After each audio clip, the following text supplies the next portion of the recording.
జై శ్రీరామ్ అందరికీ నమస్కారం వెల్కమ్ టు న్యూస్ అఖండ నేను మీ కస్తూరి శ్రీధర్ మిత్రులారా భారత్కు పాకిస్తాన్కు మధ్యన ఈ నెలకొన్నటువంటి ఉద్రిక్త పరిస్థితుల నేపథ్యంలో మీకు మరొక కీలకమైన అప్డేట్ అయితే తీసుకొని వచ్చిన ఓకేనా ఒకవైపు మన భారత హెచ్చరికలు మరోవైపు ఈ పాకిస్తాను మేకపోతు గాంభీర్య ప్రకటనలు ఇంకోవైపునేమో ఈ టెర్రరిస్టుల నుంచి బరితెగింపు ప్రకటనలు వీటన్నింటి నేపథ్యంలో ఆల్మోస్ట్ వార్ నడుస్తూ ఉన్నట్టే అనిపిస్తుంది ప్రస్తుతానికి మాటల యుద్ధం నడుస్తుంది ఏమి చేస్తుందో చెప్పకుండా ఏదో ఒకటైతే చేయక తప్పదనే సిగ్నల్ ఇస్తూ భారత్ పాకిస్తాన్ అయితే వణికిస్తుంది ఎటు నుంచి ఎలాంటి దాడి జరుగుతుందో తెలియక ఈ పాకిస్తాను నిజంగానే వణికిపోతుంది అయితే భారత్ ఎలాంటి దాడి చేయాలన్నా ముందు దానికి రంగం సిద్ధం చేయాల్సింది మాత్రం అంటే రీసెర్చ్ అండ్ అనాలిసిస్ వింగ్ అన్నమాట అమెరికాకు సిఐఏ రష్యాకు కేజీబీ అదేవిధంగా ఇజ్రాయెల్కు మొసాద్ ఎలాగైతే ఉంటాయో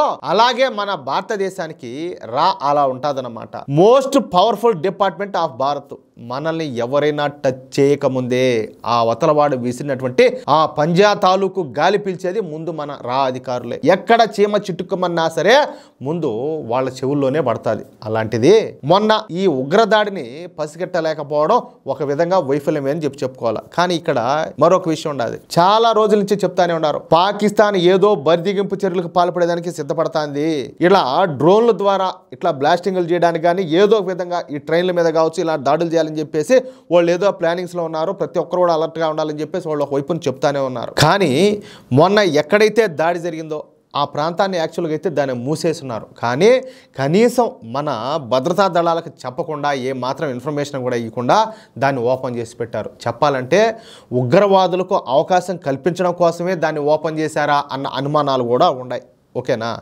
సరే ఏదైతేనేమియా ఇప్పుడు ఒక చిన్న మిస్టేక్ అయితే జరిగింది కానీ అన్నిసార్లు సక్సెస్ కాలేకపోవచ్చు కానీ చాలాసార్లు లెక్కలేనన్ని సార్లు మన భారత్ను అనేక దాడుల నుంచి కాపాడింది మాత్రం మన అధికారులే 99.99% ఓకేనా ఈ అనేది 1968లో ఏర్పాటైంది మొదట్లో మనకు ఇంటెలిజెన్స్ బ్యూరో మాత్రమే ఉండేది 1966లో పాకిస్తాన్తో జరిగినటువంటి యుద్ధం సమయంలో అది అంత ఎఫెక్టివ్గా పనిచేయలేదని చెప్పేసి గుర్తించి దాని బలం సరిపోదని ఈ రీసెర్చ్ అండ్ అనాలిసిస్ వింగ్ను ఏర్పాటు చేశారు ప్రస్తుతం దీని అధినేత వచ్చేసి రవి సిన్హా ఐపీఎస్ అనమాట ఈయన పోస్టు ఎంత పవర్ఫుల్ అంటే ఈయన కేవలం ప్రధానమంత్రికి అదేవిధంగా హోంమంత్రికి మాత్రమే రిపోర్ట్ చేస్తారు ఎవరికైనా సమాధానం చెప్పాల్సిన అవసరం లేదు ప్రధానమంత్రి హోంమంత్రి మాత్రమే ఈ పోస్టుకు కావాల్సినటువంటి అధికారిని సెలెక్ట్ చేస్తారు ఇది ఒక క్యాబినెట్ కమిటీ అంటే ఈ కమిటీలో ప్రధాని అదేవిధంగా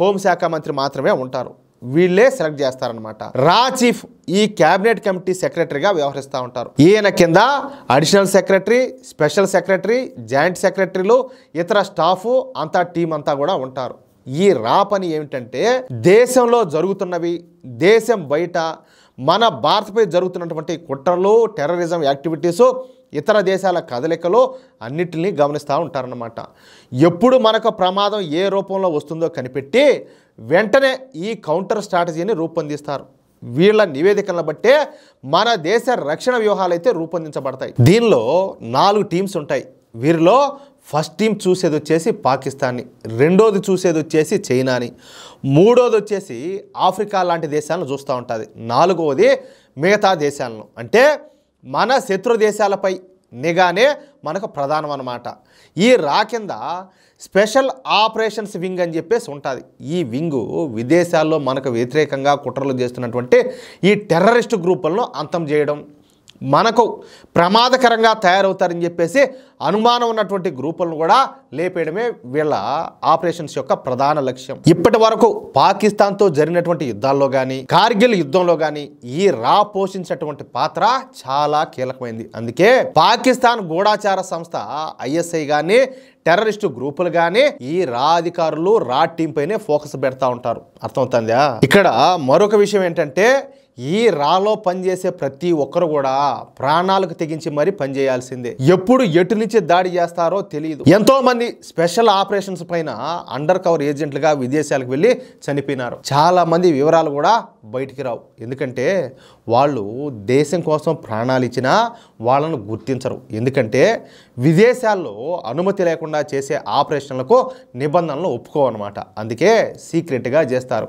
ఆ సీక్రెట్ ఆపరేషన్లో ఒకవేళ ఈ రా అధికారులు ఎవరైనా చనిపోతే ఏమే వాళ్ళ దేశభక్తి కేవలం ఆ టీంకి తప్ప మనకు కూడా తెలియదు. అందుకే ఇప్పుడున్నటువంటి యుద్ధ వాతావరణంలో అందరూ కూడా రా వైపే చూస్తున్నారు. రా చీఫ్ అయినటువంటి ఈ రవి సిన్హా ఛత్తీస్గఢ్ రాష్ట్రానికి చెందిన ఆయన అనమాట. ఈయన 1988 బ్యాచ్. భారత్ చేసినటువంటి సర్జికల్ స్ట్రైక్ ఎపిసోడ్లో కూడా ఈయన పాత్ర చాలా కీలకమైంది. దీనికి ముందు రాలోనే ఈయన స్పెషల్ సెక్రటరీగా పనిచేశారు. 2023లో సెక్రటరీగా ప్రమోట్ అయినారనమాట. మొత్తానికి ఇప్పుడు మన భారత్కు అదేవిధంగా పాకిస్తాన్కు మధ్యన ఉద్రిక్తతల నేపథ్యంలో ఇక మన రా ఏం చేస్తుంది, ఈ పాకిస్తాన్ ఏ విధంగా చావు దెబ్బ కొట్టాలని చెప్పి ఈ ప్రణాళిక రూపొందిస్తాదో చూడాలా. మొత్తానికైతే ఆ టైం చాలా అంటే చాలా దగ్గర పడ్డట్టుగా కనిపిస్తుంది. అది విషయం. అయితే మిత్రులారా, ఎవరైతే మన దేశం కోసం కష్టపడతారో, ఏది మన భారతీయ ఆర్మీ కావచ్చు, లేకపోతే వివిధ ఇంటెలిజెన్స్ సంస్థలు కావచ్చు, ఇందాక మనం చెప్పుకున్నటువంటి రా కావచ్చు, ఎవరైనా కావచ్చు, ఈ దేశంలో అంతర్గతంగా పనిచేసేటటువంటి పోలీస్ వ్యవస్థలు, నిఘా వ్యవస్థలు, వీళ్ళు కావచ్చు, ప్రతి ఒక్కరు కూడా ఈ దేశాన్ని కంటికి రెప్పలా కాపాడుకునే ప్రతి ఒక్కరి కూడా ఖచ్చితంగా మనమందరం కూడా రుణపడి ఉండాల్సిందే.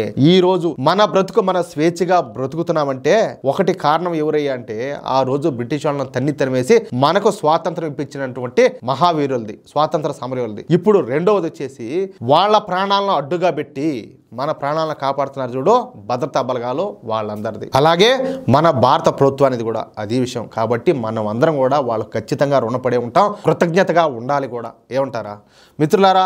ఈ న్యూస్ కనుక మీకు నచ్చినట్లయితే ఖచ్చితంగా ఈ న్యూస్ నలుగురికి షేర్ చేయండి. అదేవిధంగా ప్రతి ఒక్కరు కూడా మీ యొక్క అమూల్యమైన అభిప్రాయాలను ఖచ్చితంగా కామెంట్ చేయండి. అలాగే ఇంతవరకు మీరు కనుక మన ఛానల్ సబ్స్క్రైబ్ చేసుకున్నట్లయితే ప్రతి ఒక్కరు కూడా మన ఛానల్ సబ్స్క్రైబ్ చేసుకోండి, సపోర్ట్ చేయండి ప్లీజ్. జై శ్రీరామ్.